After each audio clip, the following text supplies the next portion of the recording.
فيلم بوس ان بوتس ذا لاست ويش اللي اتعمل السنة اللي فاتت حقق حاجة مش بشوفها كتير الفترة الأخيرة، وهو إنه عجب كل الناس تقريبا. ولكن نجاح الفيلم ده ما كانش بالصدفة، في أسباب لنجاح الفيلم، وفي الفيديو ده هنعرف ليه الفيلم ده كسر الدنيا بالشكل ده. والبداية مع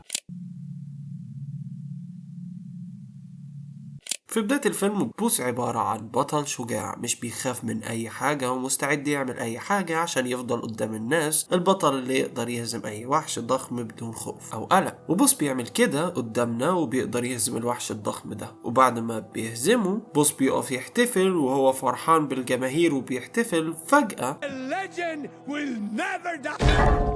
فعليا بيقع عليه جرس يموته. ده كان شيء صادم في بداية الفيلم، والحقيقة الفيلم بيعمل ده كتير، بيصدمنا نوعا ما بحاجات غير متوقعة نسبيا. المهم بوس بيروح للدكتور ويكتشف انه مات ورجع تاني بلا بلا بلا لانه عنده 9 ارواح. ايوه، واخدين الجملة دي ومحولينها الحقيقة في الفيلم كله مليان حاجات زي كده، مليان اسقاطات واستعارات تبان انها ملهاش معنى لكن المعنى وراها هو المهم. بوس عنده 9 ارواح، وده خلاه فعليا مش بيخاف من اي حاجة حتى الموت. مش لانه شجاع، الشجاعة هي انك تواجه مخاوفك والاخطار اللي في حياتك وما تخليش الخوف يتحكم فيك. لكن بوس هنا مش شجاع لان مفيش تقريبا عواقب لاي حاجة بتحصل، بالظبط زي لما تلعب لعبة فيها ارواح كتير، كل ما تخسر تنقص واحدة فالموضوع بالنسبة ليك بيكون سهل لان الحياة دي ملهاش قيمة، وخصوصا لو عندك رقم كبير منهم. وهي دي مشكلة بوس في البداية، الحياة عنده ملهاش معنى لان عنده كتير منها، فممكن يضيع واحدة عشان ياكل حاجة عنده حساسية منها او يشيل وزن اكتر من اللي هو يقدر يشيله. هو ببساطة ما احترمش الموت، وده للأسف بنشوفه كتير مع الناس اللي بتمارس رياضات خطيرة او اللي بيسوقوا بسرعة على الطرق العادية، او غيرهم من الناس اللي شايفة انه قيمة الحياة نفسها صفر وملهاش اي تمن. ولكن الناس دي عايشة كدبة، فهي فاكرة ان الموت بعيد عنها او انه كل حاجة تحت السيطرة لحد ما بتقرب بس من الموت شوية. وبنشوف التحول ده لما بيظهر الذئب لأول مرة. القتال الأول اللي مع الذئب بيبتدي بأنه بوس عامل نفسه مش مهتم ومش خايف منه وفاكر إن هو يقدر يهزمه. المشكلة إنه في المرات اللي فاتت كان عنده 9 أرواح فعليا، فلو حتى مات مش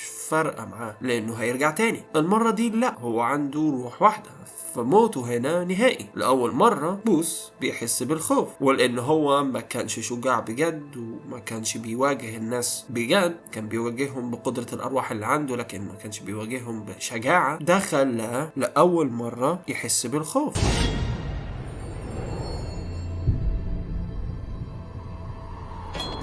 كل حاجة بتتغير. بوس ما كانش شجاع، بوس كان بيضحك على نفسه وعلى اللي حواليه، وعشان كده بكل بساطة بيهرب، بيجري بأسرع ما عنده عشان يعيش تحت سقف الحماية الأبدية، خايف إنه يعيش في العالم الخارجي لأنه خطر. وده خلاه من الآخر زي معظمنا خايف من حاجات كتير بدون سبب. وبهنا بنشوف شخص للمرة التانية بيضيع حياته ولكن بشكل مختلف، بأنه ببساطة يعيش زي الحيوانات، ياكل ويشرب وينام، مفيش أي هدف من حياته ولا عايز ياخد أي خطوة تجاه أي حاجة لأنه خايف. وده بيحصل مع كل الناس تقريبا قبل ما تعمل اي حاجة. الفرق ما بين الناس اللي بتحقق الحاجة واللي مش بتعمل اي حاجة هو انهم بيخافوا يبدأوا. المهم بعد ما عاش شوية في البيت الآمن ده اللي مليان قطط واكل وشرب ونوم، بيهجم الدببة 3 على البيت اللي هو كان عايش فيه، وبيدوروا عليه عشان يساعدهم يسرقوا الخريطة اللي هتوديهم لنجمة الأمنيات. وبهنا بوس بيعرف ان في خريطة ممكن توصلك لنجمة الأمنيات، فبيقرر انه هيروح يسرق الخريطة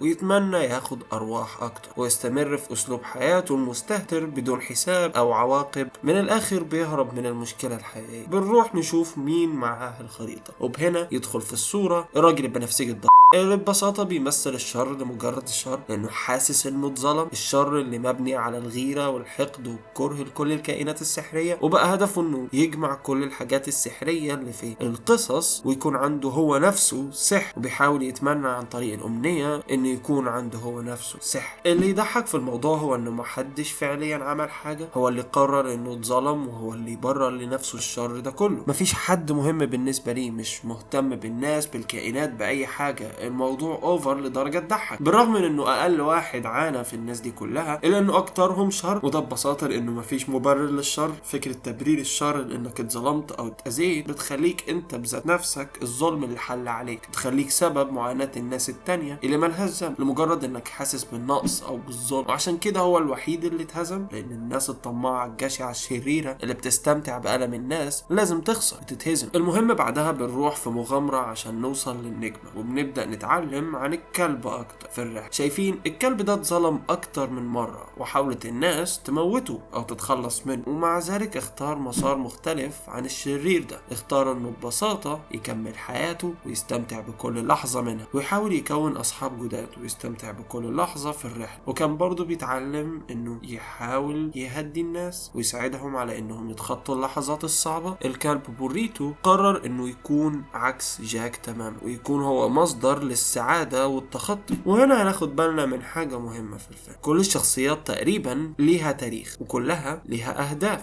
بس هل كل أهدافهم محتاجة لنجمة الأمنيات؟ الإجابة الكلاشيه هي لا، ولا واحد فيهم محتاج للأمنية. فكرة هرست في كذا فيلم قبل كده، بس مع ذلك في حاجة مختلفة في الفيلم ده. المهم بنروح ونكمل في رحلتنا ونبدأ نتعرف أكتر على جولدي والدببة اللي معاها. جولدي عايزة تاخد عيلة جديدة، عايزة عيلة بشرية، مش راضية بالعيلة اللي عندها، وده شيء للأسف بنشوفه كتير حاليا. الناس دايما عايزة الأحسن، الأحدث، الأقوى، واللي يضحك إن الدايرة دي مش بتخلص.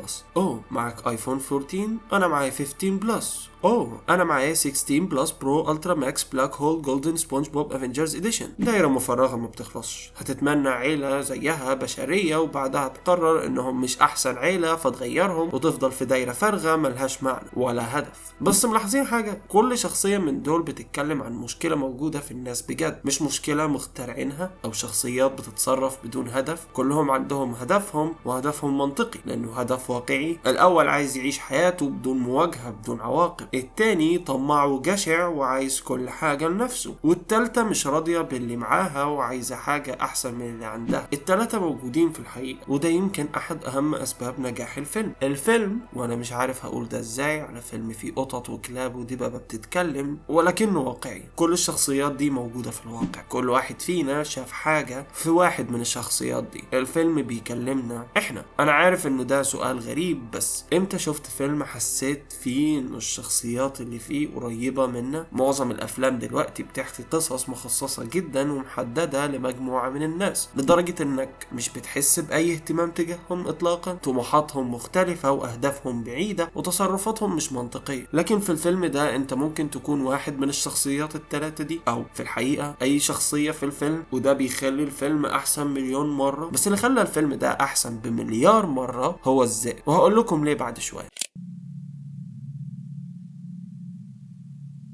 بوس بيكمل في الرحلة. كل واحد من الشخصيات بيواجه حاجة في الغابة السحرية بتخليه يفهم انه مش محتاج لأي أمنية، وبوس بيحصل معاه نفس الموضوع، وبيخش كهف فيه كل الأرواح القديم بتاعته، وبيشوف قد ايه هو انسان مغرور، وبيبان قد ايه انه هو كان شخص اناني ومستعد يعيش حياته لوحده ويقاتل الوحوش الضخمة عشان الشهرة او المجد، ويبقى اسمه بوس ان بوتس الذي لا يقهر، وتتحكي عنه قصص واساطير. ولكن الذئب هنا بيخش وبيقطعه، ويبدأ يتكلم على انه بوس بيضحك في وش الموت، وانه مش بيخاف من الموت. وكل ما بيتكلم اكتر كل ما بنحس انه احنا عرفنا مين الذئب، لحد ما هو بنفسه بيقول بكل وضوح من غير نظريات ولا أفكار ولا حتى خيال: الذئب هو الموت.